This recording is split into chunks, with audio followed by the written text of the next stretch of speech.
I don't necessarily like the frame, but I don't think I have a choice. So It is. it is. Hello, everyone. God, man. Look, we're inadvertently wearing identically colored match shirts. I'm wearing Kubo. I'm wearing Deathstroke. Okay, well, we're wearing appropriate attire for a movie show. Welcome to this week's episode of Hollywood Matrimony Live, where we talk about movies and fight about random nonsense, and that's what people love. And we're here to make all your dreams come true. Please check out our website, hollywoodmatrimony.com.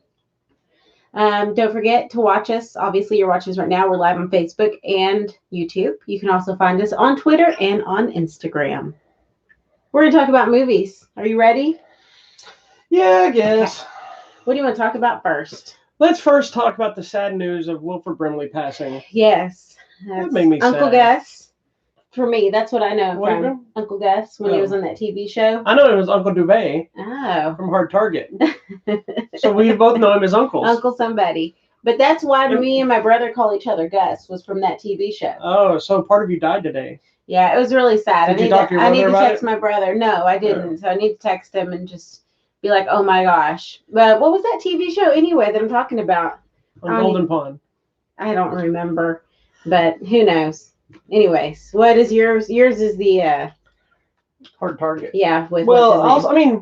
Cocoon and The Thing and Hard Target and I don't remember the other. I mean, it's been in so many things. Like, and it's funny because when I post about mine being Hard Target, and then of course he was in the Star Wars universe.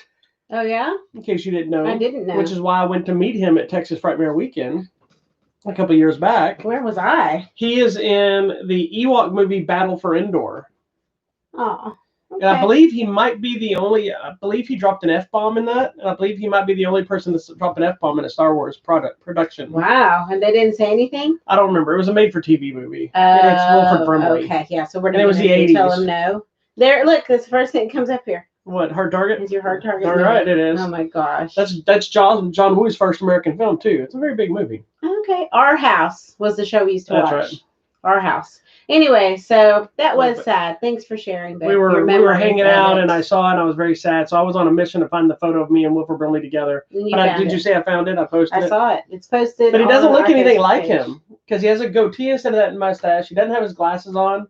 So did he die of the diabetes? I don't know. It said the thing I read. I haven't read any updates, but the thing I read said that he was on some dialysis or something, and had been pretty sick. So who knows? That's too bad. His Twitter was hilarious. Oh yeah, because he was always tweeting something. I don't know if it was actually him, but it seemed like his kind of attitude. Stuff, yeah. Because he was kind of a curmudgeon-y old man, and when I met him at Frightmare, I went on a Sunday, and I was like one of the first people in that section where he was at. He had nobody there yet.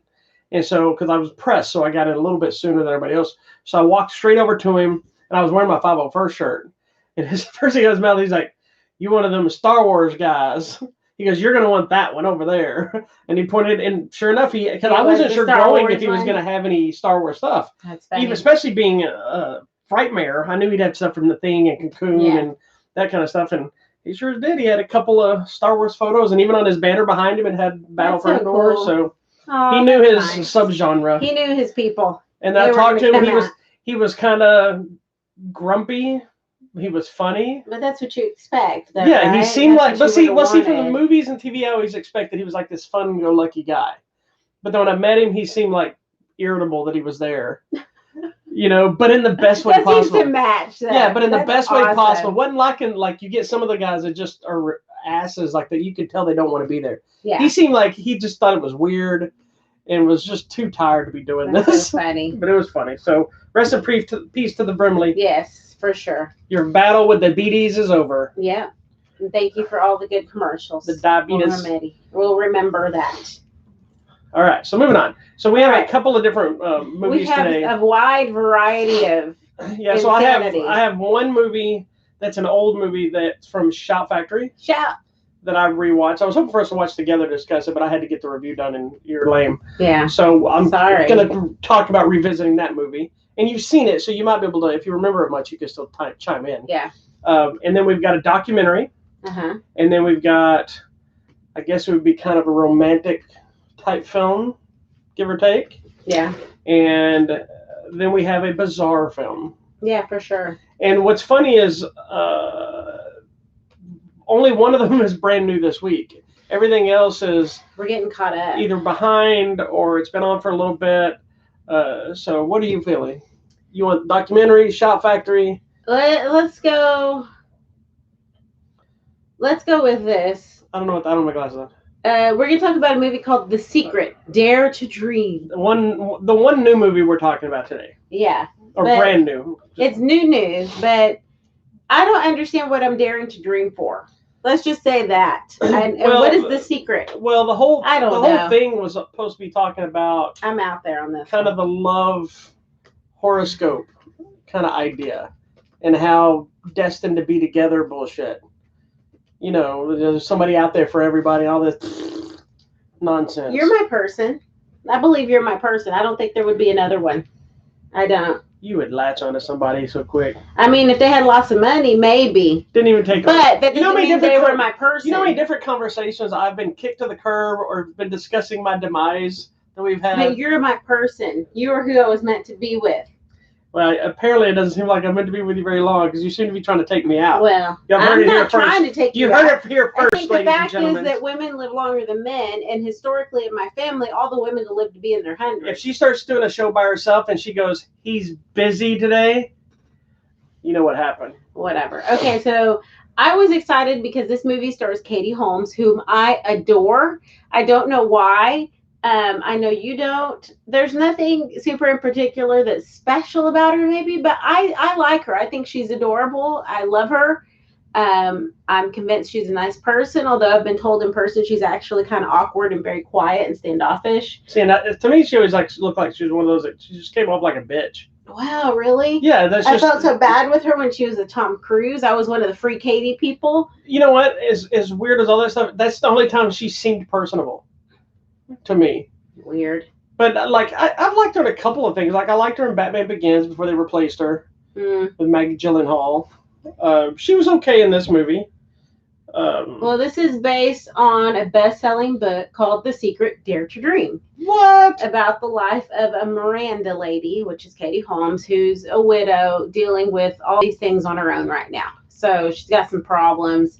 There's some good people in this movie. Yes, you got Jerry O'Connell and Josh Lucas. And let me tell you my issues with this movie. Oh Lord. Okay. Well, first of all, I will say it's not a bad movie. It was fine. It was one that I would never watch again. It was one that was very generic to me, very predictable. My issue with this movie more than anything wasn't even Katie Holmes. She was fine in the movie as well. I'm not a fan, but she was fine. My issue with the movie really was like so many bad decisions. That's called life, baby. No. This was called I want to make this movie as long as I possibly can. Oh, filming decisions. Because one of the main story elements involves a character trying to bring something to someone else.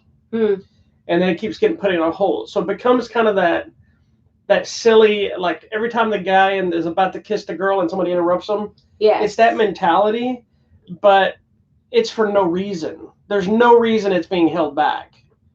You know what I mean? Because it's not even bad news. It's like I would have understood if it was like going to be some, and I think that's what the twist was supposed to be, that you think it's bad news, but it's not bad news. Yeah. And there's a lot of things that try to mislead you, in hopes that when it reveals, you're all like, oh, that's awesome. Oh my gosh. Where we knew every single thing before it happened.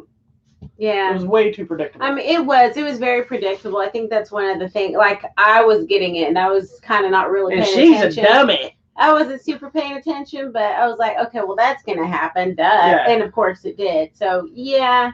And other people, I'm reading things, they're like, it makes you want to press the fast forward button to get to the next thing. If they had done it in like an hour and a half, it would have worked perfect. Yeah, because it was a little bit. It was right almost 2 hours. Yeah. And a lot of it could have just probably been 20, 25 minutes too long. A lot of it could have been just cut out because it repeats itself.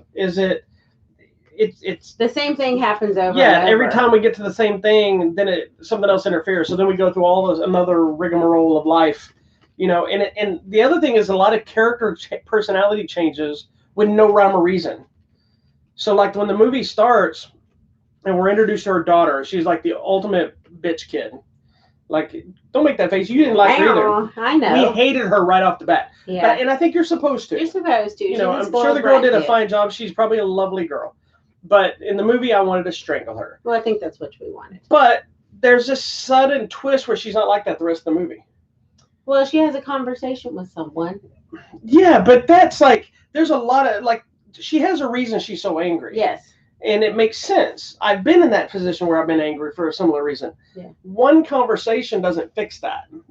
And there was never it wasn't even a big enough conversation, in my opinion, that would completely twisted her personality. And that changed before that conversation. When the accident happens, suddenly she's all like, oh, mother, oh. And I'm like, okay, that means the entire first part of it served no purpose. She could have just been grumpy and not had that much of an attitude. It was just kind of... I was just like teenagers, whatever. Well, I get that too, but it was some of the stuff that felt like it wasn't necessary. And I don't know really in the end why Jerry O'Connell was there specifically. It could have been whoever. And well, he probably just wanted the job. I guess. He takes a lot of small parts. Does he? Yeah, he takes a lot of different things. I mean, he makes a lot of money and he does a lot of stuff, and he's married to Rebecca Romaine. Yeah, I know, that's true. Josh Lucas was fine. He's always great. So he liked our review. Did he? Mm-hmm. Oh, what a nice man. I still like him from Sweet Home Alabama. But now him I like, even though he's always good. He's got that mentality. This sounds weird, and I don't know I don't think I can explain it. He comes off kind of like a Muppet sometimes. Like his facial expressions, it makes me think of. Doesn't it make sense what I'm saying? He's a little like Guy Smiley. Yes, he is. But I don't mean that as an insult. It's just that's what's so entertaining about him. He's a great actor. He can do comedy. He can do drama. But then he comes off kind of animated. Yeah, he does some cool little facial eye things, which I really liked. And he was good in this movie. I don't know. I think the subject matter in general was a little bit too... Notebook? Yes, because it says the movie's all about compassion and hope and whatever. I'm like, okay. To me, it was a little creepy. Yeah, I mean, because that's the other big issue I have is there's a lot of elements of like what should have been stranger danger, but it's more like, oh, that's fine, come on in. I don't know you, but you can come do this and hang out with my children and do this and. Yeah, it was a little bit, but I'm trying to wonder, is it because we're in small town America, they're more trusting than us big city folk? No. No. Yeah. Mm-mm. Okay. Well, anyways, I enjoyed the movie. I thought it was fine. It's not the most amazing thing in the whole world. It's not going to win an award, but it's a fine movie. If you're one of those people that likes, like I'm also not a big fan, but I mean you aren't either of stuff like The Notebook, but it is in that kind of realm of genre where it's kind of a romance drama. Family overcoming thing. Hardship kind of thing. It was like 2 steps above being a Dove approved film. Yeah. Yeah, pretty much. It was a couple of celebrity statuses higher than becoming an actual Dove. But no, it's not a bad movie. It felt like a Hallmark movie though. Yeah. Okay, that's what you can. And didn't you tell me Hallmark's putting out how many Christmas movies this year? I thought it was like 40 something or 80 new Christmas movies. It's so dumb. Well, I liked Christmas Prince. The news story that I read should have just said Hallmark unloads the trash in the holidays. Oh, I love all those movies. Christmas Prince, Christmas Wish. Oh my God. Christmas needs to be canceled because they're so good. All right, let's move on. All right, so check out The Secret Dare to Dream. It's available now on the line. And I think in some drive-ins and some other stuff. Yeah, so, it's Katie Holmes, Josh Lucas. That's all you need to know. There you go. So what are you going to go to next? So now we have the documentary. We have a thriller-ish film, and I have the Shout Factory movie. Well, you want to help talk about your Shout Factory? Sure, why not? Let's talk about that. What is it called? It is called 13 Ghosts. Oh, I remember 13 Ghosts. Yes. This is the collector's edition 13 Ghosts. It came out in early 2000. Hold on. 2001. A long time ago. Stars Matthew Lillard. Love. Shannon Elizabeth. F. Murray Abraham. Tony Shalhoub. It's got a good little cast. It was produced by Robert Zemeckis Is and this Joel a Silver. special edition? This is a collector's edition. And the premise of the movie, it's based on a movie from the 60s, also called 13 Ghosts. Huh, I don't think I even knew that. Well, now I know. I'm learning. This is such a great show of learning. Oh, he says it right there. No, he's at the battle? No, remake of the 1960 William Castle film. But it's basically about a family that inherits a house. Yes. And it's like a cube. And it just happens to house ghosts. There are a bunch of them trapped in there. And then you find out that the guy that owned the house, who had died and left it to them, he had some ulterior motives to what he was doing with his life. Matthew Lillard is kind of a medium psychic kind of thing, like he can see he can't see them, but like if you touch him, he can see all your history and your death. And yes. But what's cool about it in the movie, the only way you see the ghosts is when they're wearing those clear glasses. The goggle thing. Now, the way that's kind of different and cool from the original film, that's really the premise of the inheritance of the house, I believe, and the idea of the glasses is really the only thing that connects the two movies. I see. The original movie, they had like 2 pairs of glasses to the audience, right? Oh. So I believe they wore the glasses in the movie as well to see the ghosts. But the audience had 2 different kinds of pairs they can use. One pair enhanced the ghosts, made them scarier. The other pair took the ghosts out of the film and made it less scary. So it could depend your viewing experience of what you wanted. So say if you're a younger person, you give them the other ones, they don't see the ghosts. You just hear them reacting to ghosts and scary or whatever. See. So they took the same idea and kind of embellished it for this film with the glasses in the movie. And if you don't have the glasses on, you don't see them. But if you put the glasses on, you can see them, and they're way more intense. I see. That's kind of I don't know how much about this movie you remember. It's been a long time. I just know they had to get rid of them or something.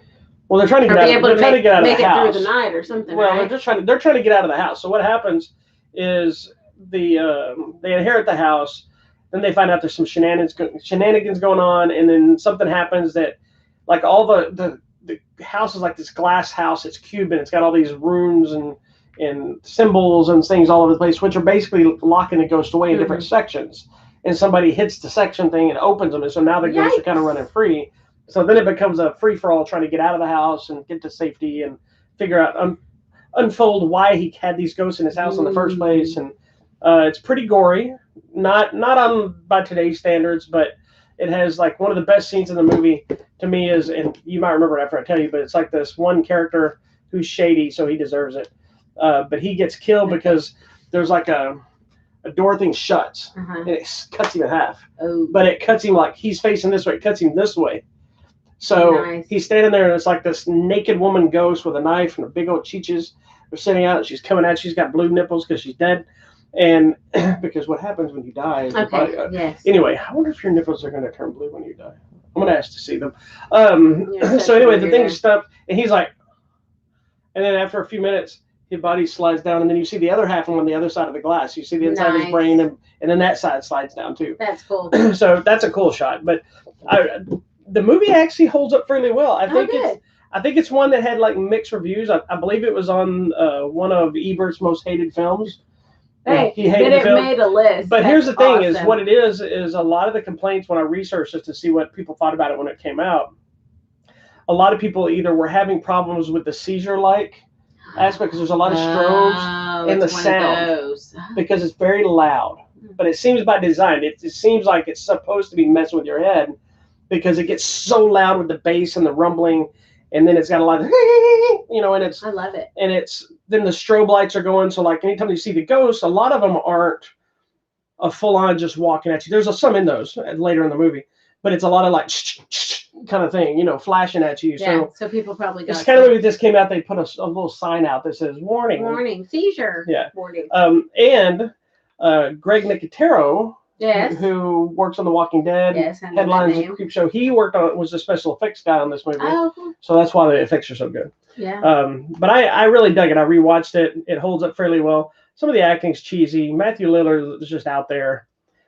This was right before he played Shaggy. He's Shaggy. Yeah. Basically. He's not anymore.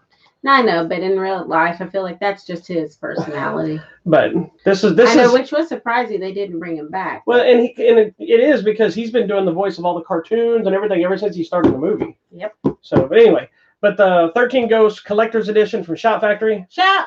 It has a whole bunch. It's out this week, or no, it just came out this past week. It's available now on Blu-ray. It's got all kinds of new interviews and things like this with Shannon and Elizabeth, some other people in different trailers and things like that. So if you're a fan, check it out. If you're not a fan, don't. All right. Which one do you want to talk about? Moving right along. Which one are you talking about? I say we talk about the weird one because I think the other one's going to be like get into life discussions. Oh, Lord. Okay. You have a personal connection with it. I do. Okay, so we'll talk about this weird movie called Vivarium. Which I've been wanting to see. I did a story about the trailer and all that kind of stuff a while back, and I thought I was getting a copy and it never showed up. Right. And I kind of forgot about it, but then we realized it was on Amazon Prime. Yes. Included with Prime, so we didn't pay for it. It was part of Amazon Prime, and it stars. Oh gosh, I have to remember. Let me tell you. No, I'm gonna find it right here. And I'm gonna find it's the duo of one of my favorite movies. Imogene Poots and Jesse Eisenberg, who also starred together in what? One of my favorite movies. Another movie that they were in together. Yes, that's what I just said. Estupid. The Art of Self-Defense. Oh yes, that weird movie. Yes. Another weird. All right, one. so tell us, what's this movie about, my dear? This movie is about a young couple who is Poots and Eisenberg. That sounds like a law firm or a really Poots good, and Eisenberg. a really cool cop duo. And they're looking for their first house, so they're looking for a starter home, and they go to this new housing development, and things go crazy from there. That's all you need to know, really. It actually initially has kind of a Edward Scissorhands Stepford Wives vibe. It's so strange. The visuals. Yes, because it's very monotone colors. Like when they're outside, did you notice at the beginning when they're outside, it's kind of bright and we have some sun and has some things. But I feel like we have a little foreshadowing of things happening. And then we get into this little housing development, and it's one of those total little boxes, like every single house, every single yard, house, everything is identical. Creepy. We're not ever living in it. And it doesn't look like it ever ends. No. And that's why it's crazy, because basically they kind of get lost, I guess, in the little housing development. Yeah, they can't leave. They can't get out. And so I was thinking in the Mouth of Madness for a second, because it's like they were trying to drive out. And you never really and fully know by the end of it. You know, you have theories. I've got a lot of theories. But you never really know the ultimate. You know what, and I really love this movie. That's what I'm saying at the end. I'm like, well, what was the point? But then that was the point. Thing. Yeah, there's one thing that's the point of the entire movie, but it's not what you probably think going in. And it makes you feel at the end like, why did I just watch that? Yeah. And then you realize, wait a minute, that's the cycle that just is happening. But that doesn't make sense. It's just an ongoing cycle. Because we know it's bigger than just that. I know, but it's an ongoing cycle to keep that running. I guess. But and there's no explanation, and that's what I love the most. I love when movies don't think the audience so stupid that we have to explain it to you. Just leave it alone. So sometimes things are just what they are. It's a little bit weird. It's a little bit scary. It's a little bit love story. It's a little bit of everything. And I wouldn't. This is the kind of movie that I would not have been surprised if Tim Burton made. Yeah, it's strange. It's not quite that artistically bizarre like that, but the tone and the vibe. Because there's some elements of, I want to say, I don't know if I'd say horror. Well, they're saying it's maybe sci-fi horror as its own genre, but I mean, if you look at it, it's really almost like like you mentioned before, it's a descent into madness. It is, but the characters trying to learn to not only adapt to each other, but how they adapt to their scenario and how it breaks them. And so, but that's the thing. So I was thinking, okay, if this kind of thing happened to us, what would we do? Do you accept it? Do we go crazy? Do we try to get out? Do we just, I don't know. Yeah. And so then I was thinking, okay, if it was another group of person, if they had just accepted it and gone with it, would it be a different outcome, or would it still be the same? And I will tell you this is also, if you've ever wondered if you should have children, this is a movie to make you quickly say, I'm not having any children. That. But it goes in some crazy directions. And it's Just not be like a prepared. satanic demon baby thing. No. That's too normal. Yes, this is way bizarre. The other thing that I was reading some different comments and things about it afterwards, and they're like, you could also take it from the perspective of talking about how, as a society, this is kind of what we do. Everything is exactly the same. It becomes a monotone life of repeat every day, repeat, Get up, repeat. Go to work, come home. Exactly. And that's so sad because that's true, though. Well, there's that, what is that quote? I don't remember who it is. It's Einstein or somebody that says something about, what's crazy, Oh, insanity? Yeah. Doing the same thing over and expecting a different outcome? Yeah. No, and that's what this is. So it's kind of a big picture look at humanity and how, as we try to progress, we've actually dehumanized in the sense that there's no interaction, there's no big green picture or whatever. It's the very consistent, and it doesn't spoon feed you anything, and it is a cycle, like you said at the beginning. It's just a cycle. And I like that it doesn't spoon feed you information. There is no answer. Yeah, and there's no information. It's like it seems to jump ahead, and you only know it jumped ahead based on visuals and maybe a throwaway line. Mm-hmm. But you can tell, even if they hadn't said that, you could tell some crap has gone down between those two times, strictly based on how every character changes. Yes. In the persona. But it's interesting because you get, I think the most interesting dynamic to it for me was that shift at some point where you go from being angry and hostile to the situation to suddenly being caring and nurturing, because your different mentality shifts because somebody else's action. Did you write a review? No, I haven't been. Okay. Because somebody else's actions change your actions, because they take what you both wanted to do from the beginning. Yes. And when they finally snap and do it, it makes the other person act exactly opposite. See, and that's why I'm saying we got to be together on this. And that's why I told you, if this ever happens, we're going to do that. And you're like, well, it depends. I'm like, no, we're like, we're getting rid of that. I told you, it depended on how the behavior was right away, not just. Well, that's true, because it could be starting something bigger that we don't want to get into. Oh my gosh, what do you do in this situation? I don't even know, and I can't tell you what it is. You don't go to that place to look at the house in the first place. Yeah. So if someone tries to lure you into go seeing this weird little community, if you watch the movie, the guy that's showing them the house, that dude's already weird. He's weird. That would be the guy. One of these people. Yeah, that right off the bat would be like, I think we should leave now. I don't think it was, and that's where the Stepford part was. Like, he's very plastic man. Yeah. And it's weird and creepy. Yeah, but you don't realize how much that actually plays into the rest of it. Yes. Which is what's interesting. And I want to talk about the guy, the other guy. Which guy? The one that throughout the whole film that we're seeing progress through his cycle.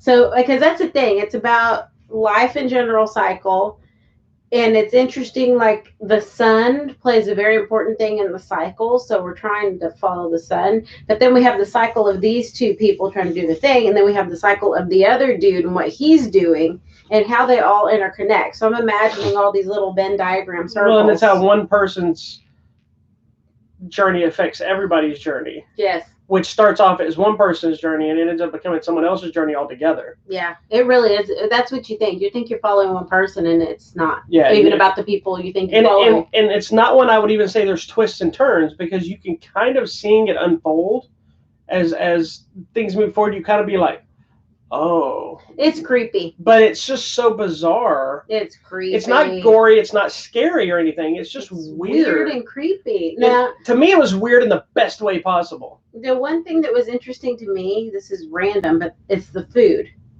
Mm-hmm. Like none of the like food, space food type thing, but it was the same food every day. But none of the food had flavor. Yeah. And so I also feel like that's a metaphor for life. If you're just living the cycle over and over, your life doesn't have flavor. Yeah. It has no meaning. That's how your life was before you got married. I know. And so it's like we need to avoid that. And I mean, it's a deeper movie. I really do think it's about the human experience and how it's just become such a routine. And we don't care about each other. We don't care about people. We don't care about anything because we're so busy living our routines. And I think I like the most the fact that when that movie ends, you're just like, what? Yes. But it took me like 5 seconds of thinking that, going, I really like that movie. It's weird. I so feel like strange. I need to watch it one more time to really get it. And I honestly don't think we'd get more out of it the second time. It would just be more like, What? Well, and I think one aspect of it is Jesse Eisenberg. He's there and he starts digging. Okay.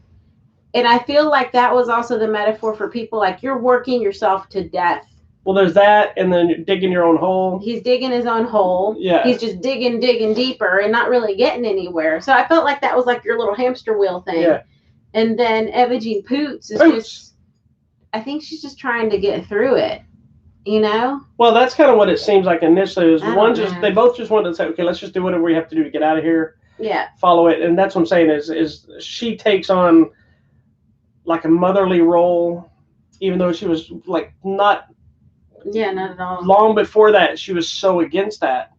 And she transitioned because of something else that happens and then forms a bond. But then when something else happened, that completely changes again. And say, no, only for it to change again. Yeah. And it's like this constant roller coaster of being a parent. I just don't know. Which I thought that was like a perfect metaphor for being a parent. If we get stuck in some weird housing development with no escape. Well, and I thought it was like you were saying about the metaphors of stuff of being a parent, of how so stressful and angry, and like sometimes you want to strangle them, sometimes you want to hug them, sometimes you want to help them, sometimes you wish they would just go away. You know, it's like there's so many elements to that. I want to talk about the other person, but I don't want to give away what. I don't think we really can. I don't know if we. Let me tell you, you know what? We don't even really know. Yeah. I mean, this person shows up and.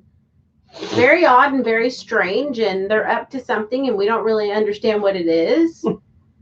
And oh my gosh, such a weird movie. This is such a weird movie, but it's good. Where can we watch this movie? It was on Amazon Prime, and it's also on Blu-ray DVD, I think now. Oh, is it? Yeah. You've got to watch Vivarium. It is so odd and bizarre, and then send us a message so we can talk about it. Because right now I can't tell you will like the movie. No, because it is strange. Some people are not going to like it, and it gives you no. Yeah, there's answers. there's no answers. There's no definite like why. But it shouldn't have answers. That's the thing to me is this movie should not have answers because it's creating an ongoing thing that there is no solution to. Yeah. No matter what you'd want to do, there's no solution to it. Yeah, well, because I mean, even in the description, it's like every road they take leads them back to where they started. How can that be comfortable? I don't know, but is that how life is? Every road you take leads you back to where you started. Pretty much. I mean, your past defines your future. So who knows? Maybe that's the other thing they were living so too. Past. True, but could that be another thing? Is something that they did before getting there caused this to happen? Could that I think that's trying. Am I getting too much? I think that's trying to find something. Okay, I'm trying to find a reason why. I think it's a very simplistic reason, and it's the reason you find out in the movie. But I don't think that's enough. But it's not. That's the point. It's very much. I know it's the very much real life mentality of sometimes things are just what they are. But I think it's bigger than that. I want to understand. I don't think it why. is. I think it's just. You just think it's a just bizarre, strange series of events to lead to that exact thing. That is so mundane and so average that it's impossible to believe. Let's see what the director says. Well, we'll get back to that later on because we don't want to read that right now. So, just like me, I haven't been able to stop thinking about it. It's very strange. No, this is an interview with the director. Oh. He's like, there's no wrong interpretation. Well, great, thanks. That's what I'm telling you. There's just so many things in this movie that, like, I don't understand how you write this movie. Yeah. What is that about? So, anyway. Oh, wow. For Vivarium, starring Jesse Eisenberg and Imogen Poots, is available now on Amazon Prime, and I believe Blu-ray, DVD, all that good stuff. All right. You should watch it. And lastly, we watched a documentary. We watched a documentary film.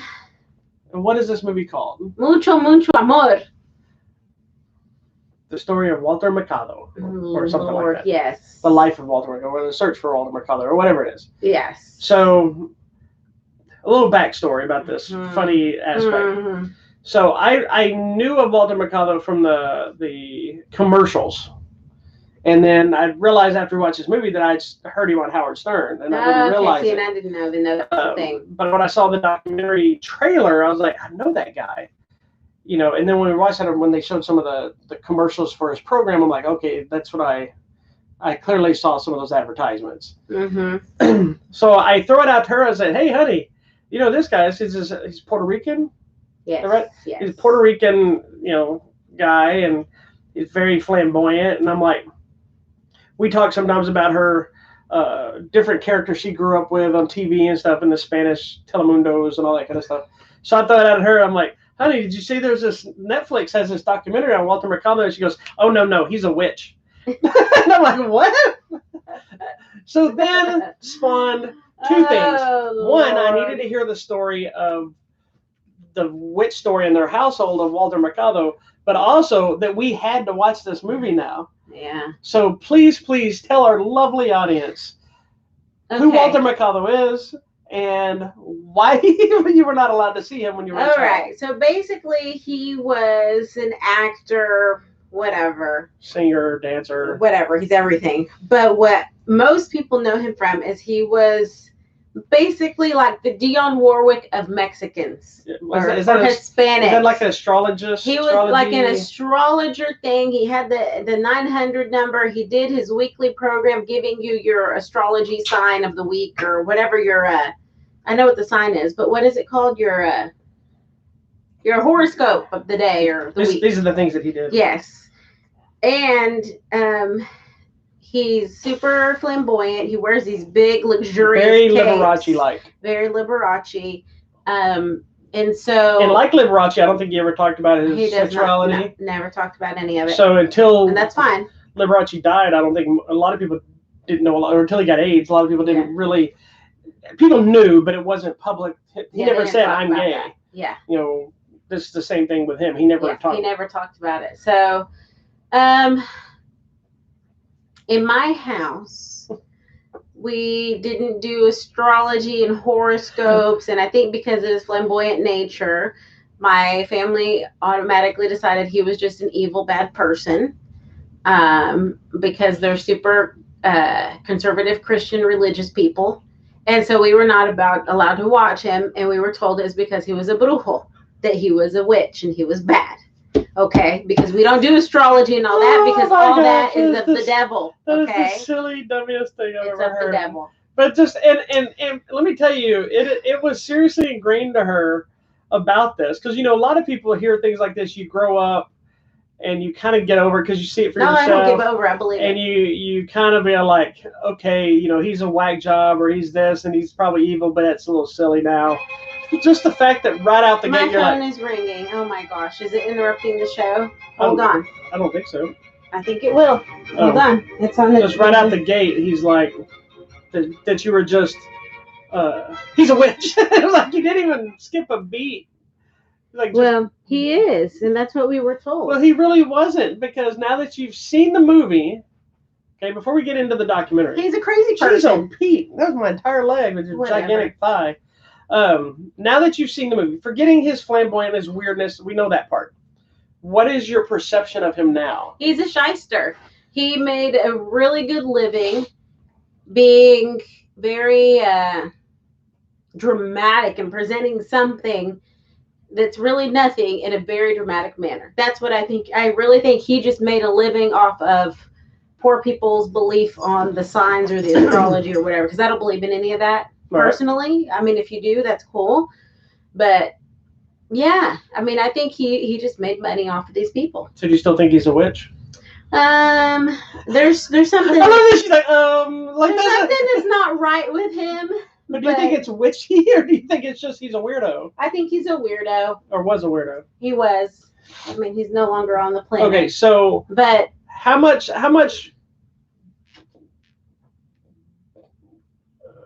I think you put a curse on me. I can't talk. No. So after seeing the film, like, I'm assuming me and you learned probably about the same amount of information. Yeah, because I didn't know anything about it because I wasn't allowed to watch it. And mind you, it's funny, even more so after seeing the movie, to see her response to him, because so many Hispanic people loved him. Like, Lin-Manuel Miranda's in the movie. He grew up with him and got to meet him and was like about to cry of meeting the guy. And it's intriguing because he was a performer. That's what he was. He was a performer. I don't know if he was that much of a shyster. Well, he made lots of money off people. Yeah, but he was, but he was doing a TV program. It was an entertainment program, and people bought into him because to me it sounded like the dog's here. He what? The dog has left. He seemed to me more like a guy who found his way, found his purpose.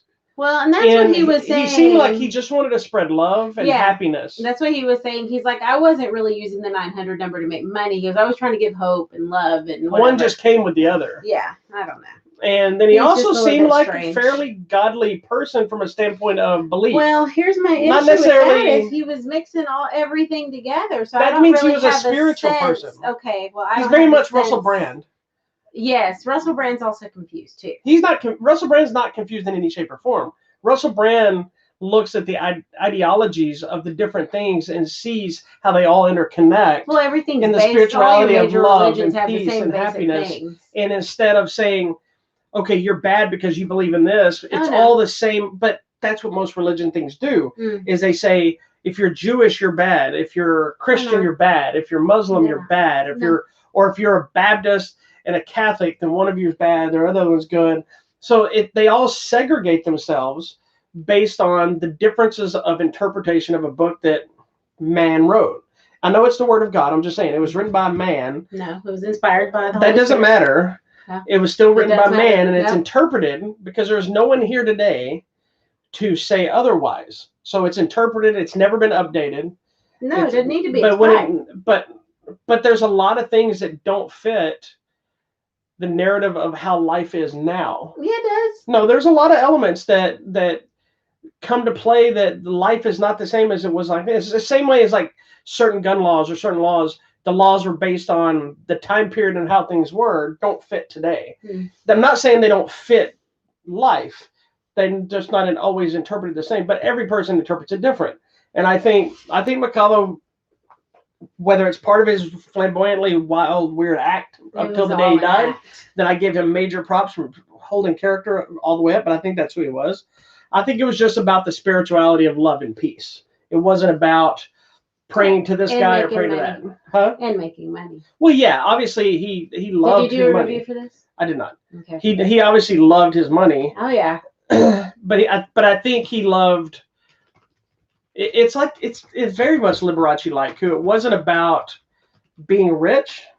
It was about having the stuff to make you look rich. Yeah. So it was having lots of things that were gold or pedestals or statues or paintings and. Because it didn't look like somebody that was oh, which one? What? They're like throwing all kinds of stuff at me. All right. Anyway, go ahead. Anyways, I just think he was a strange, crazy person. Well, let's talk about the movie itself. Whatever. The movie itself is fine. It's actually really interesting because I did learn a lot. I knew nothing about him, honestly, except I wasn't allowed to watch him because he was a brujo. But I think it's very interesting just to see how someone from the time period, like early time period, like because he was old, with like not a lot of money, education, whatever, make his way up through show business, and especially in another country to become that popular, and then to turn it into something. An empire of sorts. Yeah, because it was just like a one-off. He was basically doing a little tap dance while they were getting ready for the next segment on the show. And they're like, hey, go out there and do something. So he turned it into a thing. I mean, it became a big thing. And it is a big thing with Hispanic culture, and everybody does know who he is. So. And it's interesting that it's one of those things that he didn't create his persona. Mm-mm. The people created it for him. Like he had to show the flamboyant mentality to be who is, and they hired him to be that. Yeah. When he started doing his program, it was to be that and be an entertainer and be something that you're like, what is that? Because you can't stop looking at him when you first see it. So bizarre. You look at him and you're like, what is happening? And it's very much like the Lady Gaga's. Pretty much. Who else am I thinking of? Other different. I don't know, but people that do stuff. Marilyn Manson can be categorized in the same thing. People that have done something to their visual presence to make them grab you first, and then you hear and or see what they're saying or doing. Yeah. And he's very much like that, but it's somehow connected. Yeah, with tons of people. But I think it connected because it made people feel good. Yeah. He didn't hurt anybody. No, and he never gave a bad horoscope or whatever. It was always good stuff. Yeah, and he wasn't reading fortunes.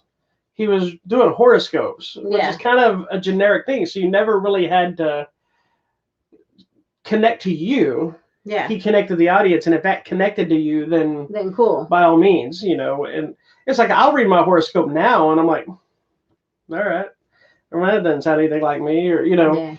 So it's not like I necessarily believe in it or don't believe in it. It's just like somebody's sitting around writing them. Yeah, and they're making up crap most of the time. Yeah, that's their job. It's like Dear Abby. No, but Abby was not nice sometimes. She just let people have it. She was tired of them.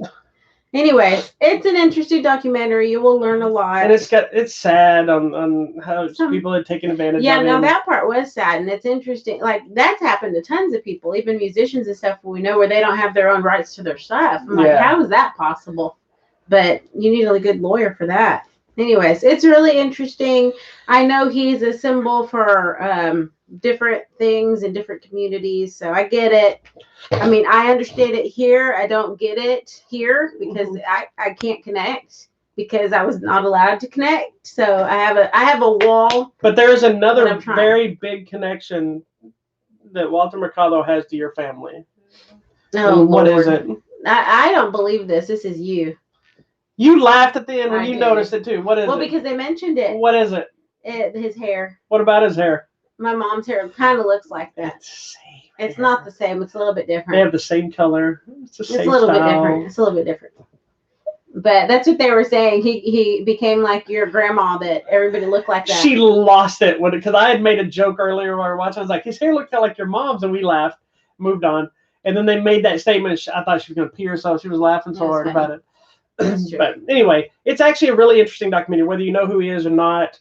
It's interesting just because it's such a weird rise to fame. Yeah. It's very strange. Because people nowadays, I don't think would understand the late night horoscope shows and the 1-900 sexy lines and all that stuff that used to be advertised all night, because people don't watch TV like that anymore. And it's kind of a thing that doesn't exist much anymore. People know about fortune tellers and that kind of thing, but they read horoscopes, they're using it on a Chinese food menu or in the newspaper or online somewhere. But I mean, I think it's interesting to me that I see, and I've noticed a lot of people on Facebook that have watched it, because he was gender nonconforming. And so like for gay people or for people who are non-binary or whatever, it's a big deal for them. They know who he is, which is surprising to me. So, I mean, because that's part of his community. But he wasn't one walking around saying I'm this or that. And that I think is very interesting. I think it's very important. Like, I don't think anybody should have to explain anything. Yeah, I agree. Whatever you identify with or whatever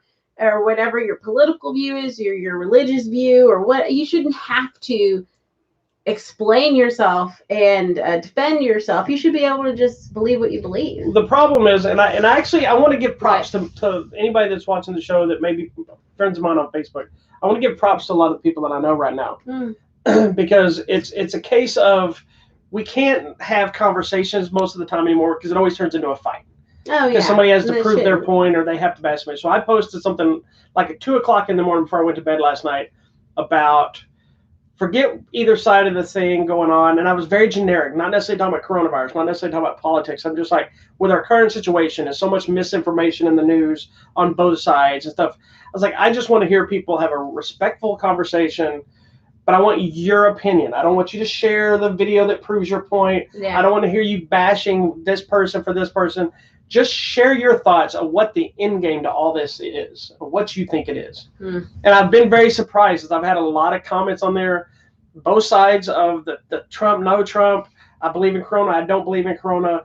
A lot of people took kind of whatever it was and have made their statements, and I've gone and liked every one of them, whether I agreed with it or not. Because do you think there is a purpose for everything that's happening?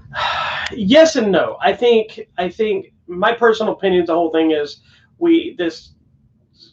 the virus stuff hit, it was real, and the media has to hype up like they do everything. Yeah. The politicians on both sides are trying to weaponize it for their political gain. I don't think they're weaponizing it against the people. I don't think they're trying to microchip us. I don't think there's issues with that, because they microchipped us years ago via what we're doing right now, They're our cell phones, watching our us. computers, all of our driver's license, medical records, voter registrations, all these things exist. All of our information is out there. There's no hiding off the grid really anymore if you want to be able to do anything in life. I think it's people fighting. If it would be very interesting to see if this had happened in a non-election year and how much different it would have been handled. Because I think the problem is you have one group of trying to appease this group, you have this group trying to appease this group, and nobody's thinking about how do we help the people. Yeah.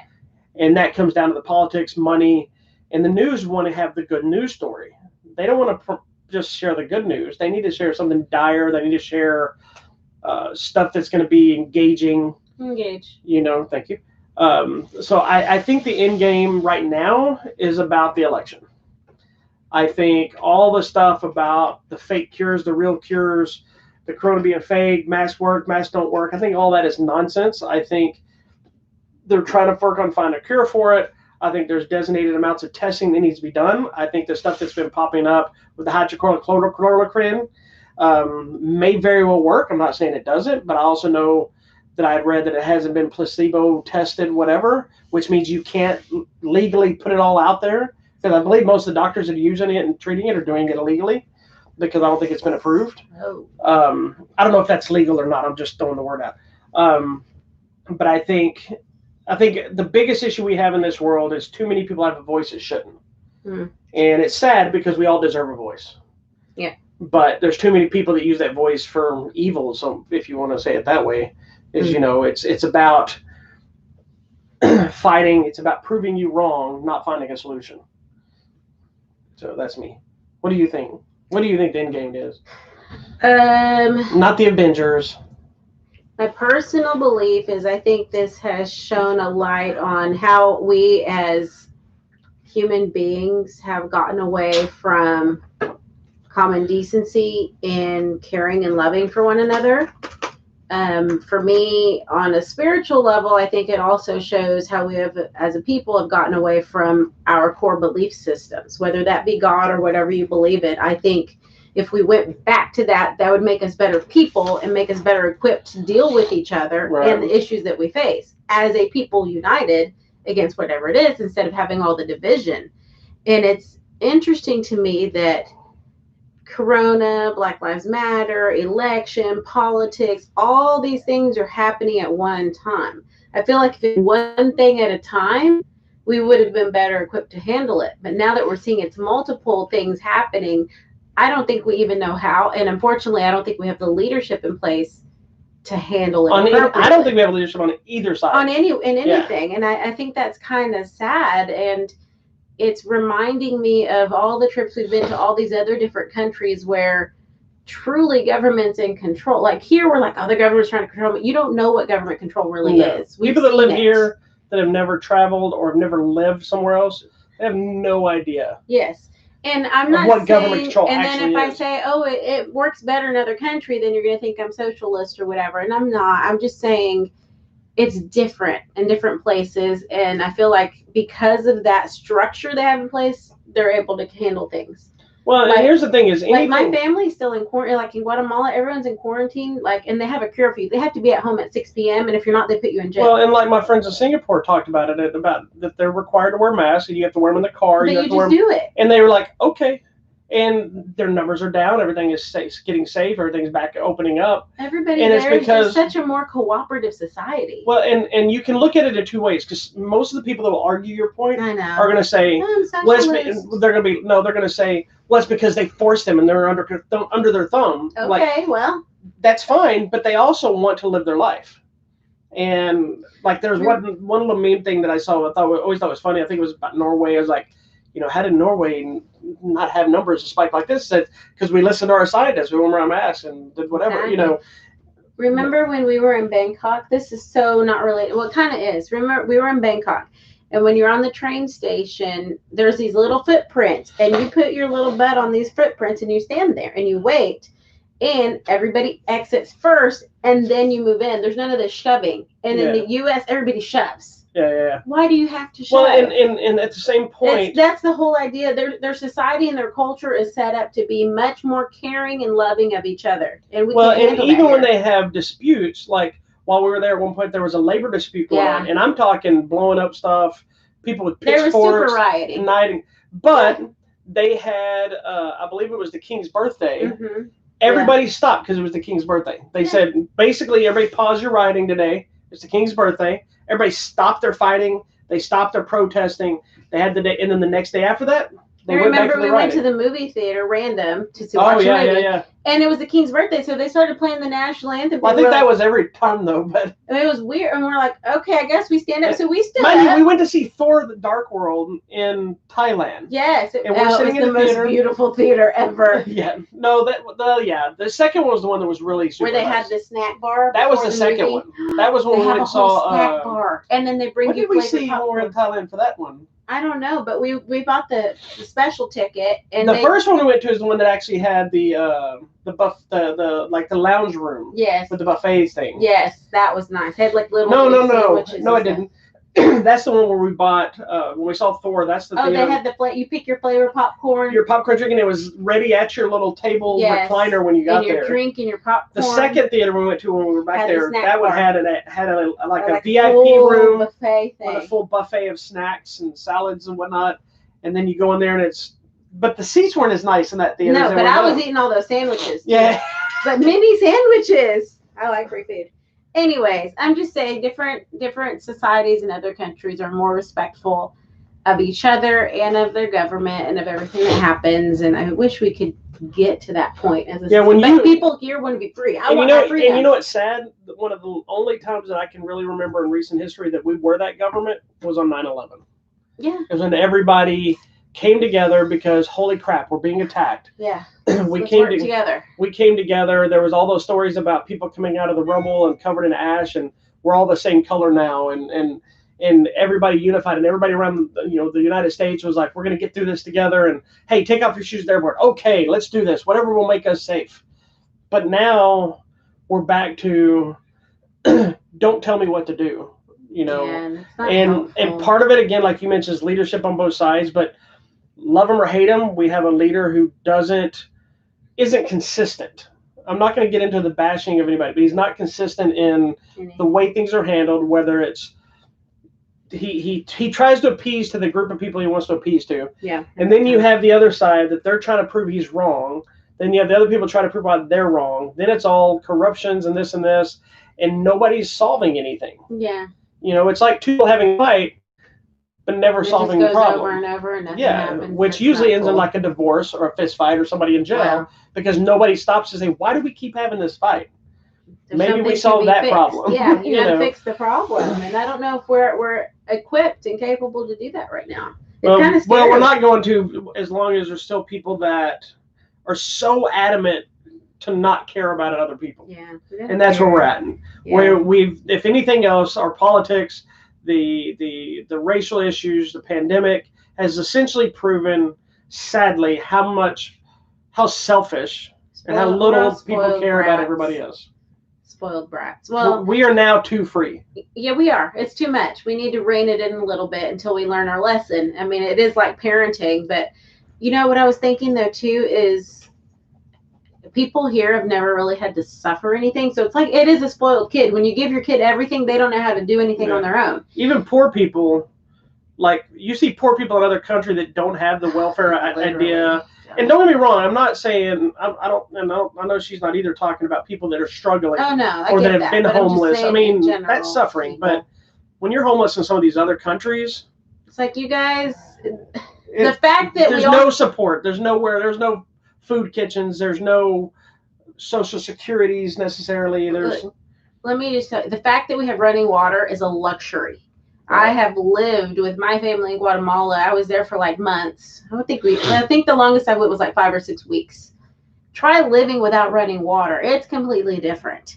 Try living without a refrigerator. There is no refrigerator. You go buy your food fresh every meal. I mean, there's a lot of work going on. I mean, we have it really good and we complain about, I need more freedom. No, you don't.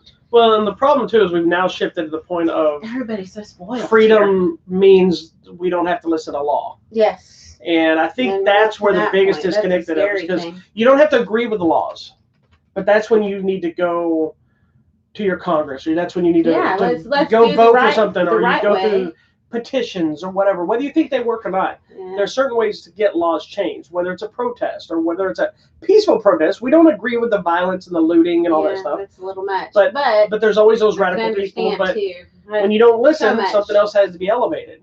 Yeah. But the problem is now we've got to a point, say, like when things were closing down, you had people that were, certain groups that were arrested for violating it. You had other people that were praised as heroes for standing up for their business.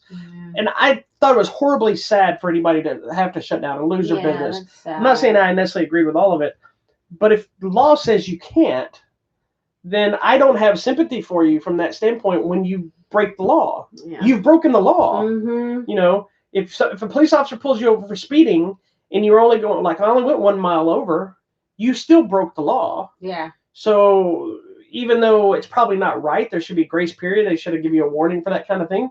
The law is the law. If you don't like it, then you talk to the judge, and then you talk to this. But then you have the other people who are like, well, all the law is a scam. It's just a money business, so it doesn't matter. That's can't why trust the system. That's why it's going to be like that, because you stop much. thinking you can do anything else. So it's too much. Anyway, we got off on a weird tangent. I know. All because of Walter McCollum. I'm telling you. Watch Mucho Amor if you want. It's on Netflix right now. Mucho. You gotta do them. I thought he went from his heart with the last He part. did. Oh, that's okay. And then he would do this. Yeah, you gotta do magic hands. That's why my dad. Big ass robes. He had one robe that was like 15 pounds. That's ridiculous. Anyway. All right, what do you got coming out? Well, we got a bunch of giveaways still. Oh, well, let's give some stuff away. We're not giving them. All right, so I'm just really quick. Is that the bad hand you're trying to lift? No, that's this one. Oh, okay, good. So a couple of them, I actually got some extra copies, so I left them up a little bit longer than originally planned. But I got copies of Gundala, Rise of a Hero. It's an Asian superhero flick. Oh, that sounds cool. And I meant to talk about it today, but I'll do a quick thing about it. Okay, but it's the first in a proposed 8-film franchise. Okay. Of the Bunkata crap. Anyway, it's a comic, like Marvel type comics or whatever. I gotcha. But this comic came out in the 60s. Oh. And so it's been around for a while, but it's actually a pretty good movie. I enjoyed it. Some of the fights were at best, but there's one fight scene between a bunch of kids, and it was badass. Like, these kids getting thrown and flipped and landing on the ground and all this stuff. So it was pretty cool. But we're giving away copies of that, of Gundala, Rise of a Hero. I ended up getting some extra copies of Samurai Marathon, so we're going to be giving away copies of that still. This one's not up yet, but it'll be up soon. It's a new animated film called A Dog's Courage. That was so cute. It's a Korean animated film that we'll be talking about probably next week. It's like a whole little gang of dogs. That's right. I think it's next week we'll talk about this one. About it. I still have an extra copy of Enter the Fat Dragon left from the original pile, so I think I kept that up, but I may not have. If I didn't, that means somebody already got it, and I just told you a lie. Oh, wow. We've still got copies of Scoob left. That contest will be ending soon. I really liked this movie. I'm not even a Scooby-Doo fan, and I am a fan, and I like it. And lastly, the most recent one is we got copies of The High Note to give away, which we talked about. Did we talk about that already? We did talk about it. We talked about it on the show. It's actually a good little movie. So check it out. We got a couple copies of that. And I've got some other big ones coming up, but they're not up there yet. All right. And that's all for now. Okay. You got your movies, or you want me to go first? Oh, I can go if you want. There's not a lot coming out. Things that pretty slim pickings with Blu-ray DVDs because of nothing's been coming out. So there's not a lot getting released. I believe it's HBO. His Dark Materials first season is coming out, which we'll be talking about once I watch it. Jack Ryan season 2, which is an Amazon original series. Such a great show. Season 2 is even better.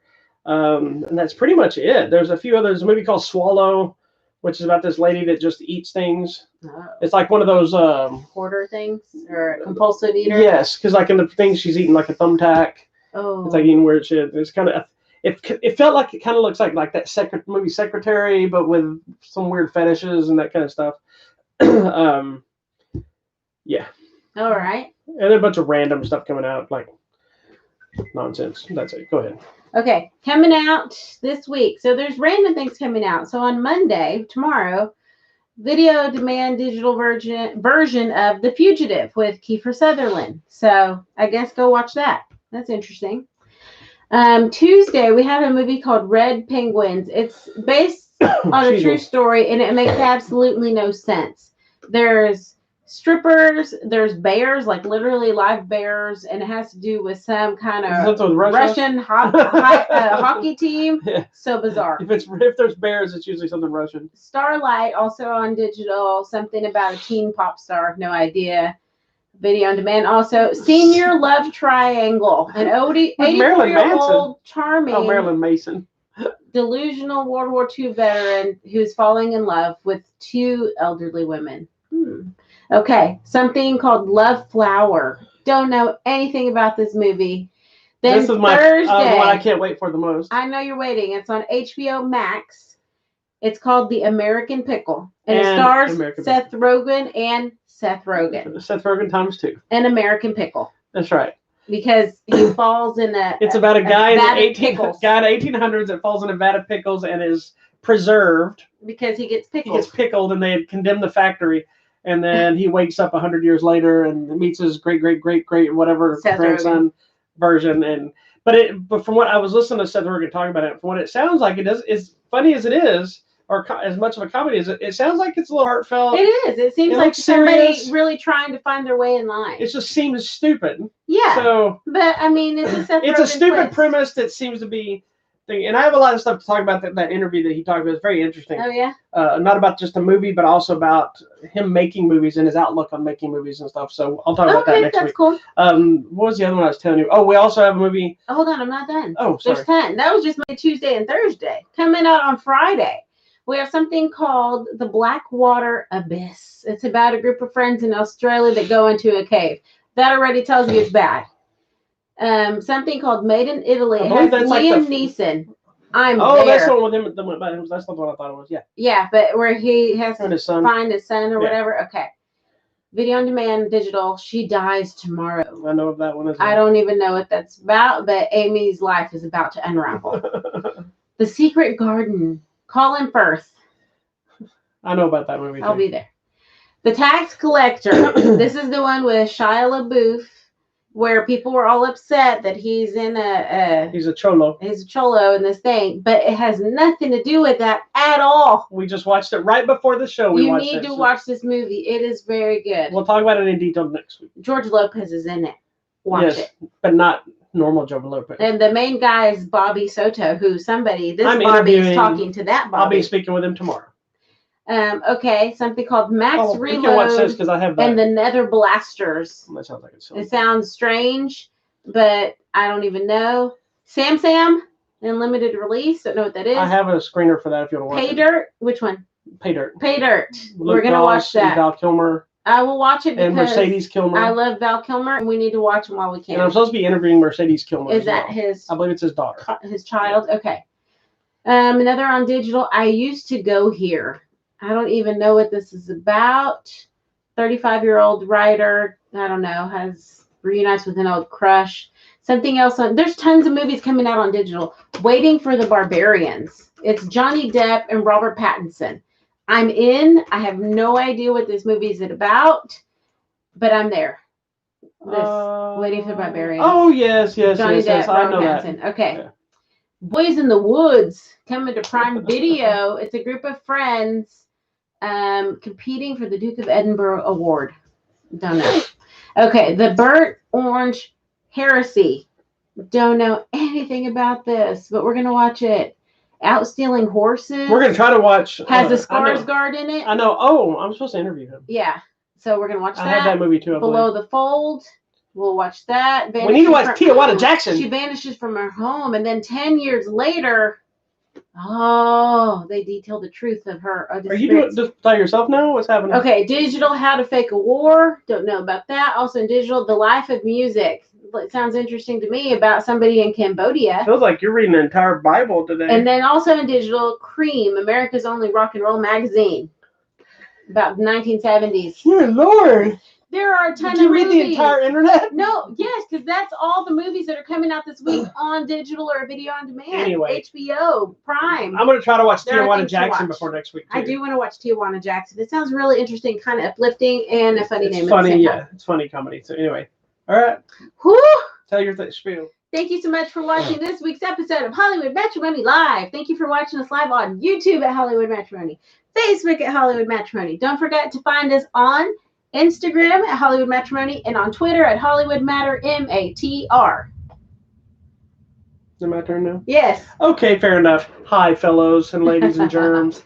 Join me tomorrow for another episode of Martial Arts Movie Mondays, where I will be doing an episode. I'm starting a 2-part episode that's taken on, I believe, probably the biggest martial arts franchise of all times in terms of how many films, not in budget or success necessarily. But it does star one of my favorite people in the martial arts world, who I also know personally. So I'll be talking about the first 4 movies in the franchise tomorrow. Wow, that's Martial Arts Movie Monday. And then hopefully we'll get to do a TV Tuesday. We don't know because someone's got to be at our office this week. And so we'll try to do it. I might be here. There's been some issues running through. The baby may be here. That's right. Our grandbaby. Oh. And I want to see her. But we've been running some issues. You're trying to keep her away from me. TV Tuesday's been kind of getting put on the back burner because we've had a lot of stuff going on. Then we'll cycle back to another episode of Hollywood Matrimony Live, where we'll definitely be talking about American Pickle and The Tax Collector and whatever else we find at that point. There you go. All right. So be on the lookout for more giveaways coming up. Get your giveaway entries in soon because I'll be picking winners and send those out. And wear your mask. Be nice to each other. Be respectful. Do something for somebody else once in your life. Love one another. Exactly.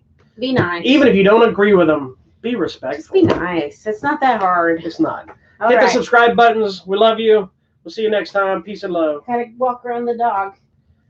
He's more important than us.